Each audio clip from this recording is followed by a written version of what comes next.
What's up guys? Another watch, another day. For this video, pag-usapan natin yung Casio watch na to na may reference number na MTP1302D-7A.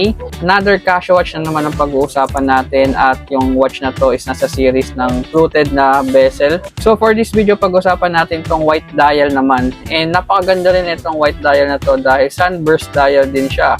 Ibig sabihin, every time na masisinagan siya ng araw o matatapatan siya ng liwanag is nagre-reflect yung kanyang dial. So this watch is analog quartz, battery operated pa din po siya ng SR626SW. Stainless steel case at yung kanyang bracelet is stainless steel bracelet pa din at ganun pa din po ang kanyang bracelet is naka oyster bracelet. Pagdating naman sa kanyang closure, naka triple fold clamps pa din siya. Yan guys, makikita nyo. Kung gusto nyong i-lock, i-push lang natin. So itong watch na to is hindi rin talaga papahuli dahil kung yung dark gray dial is talagang mabenta. So pagdating naman sa white dial, ito yung pinaka mabenta din dahil kung titignan nyo, napakaganda rin ng kanyang dial. So pag-usapan naman natin yung kanyang dial. So una mapapansin natin yung kanyang mga markers na rose gold or yung kanyang markers na mga gold. So yung markers niya is naka-line markers lang kung mapapansin nyo guys, at yung kanyang mga hands is naka-gold din at merong white texture dito dahil ibig sabihin po niyan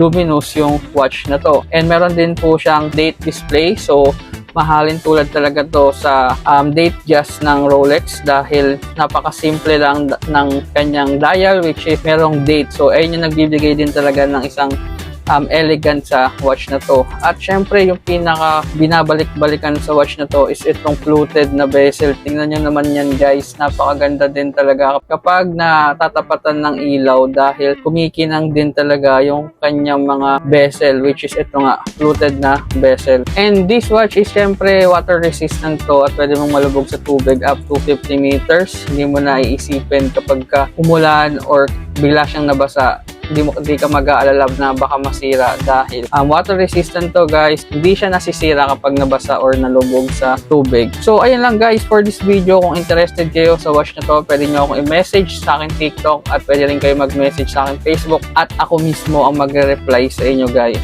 So ayun lang for this video. Thank you for watching. Bye bye.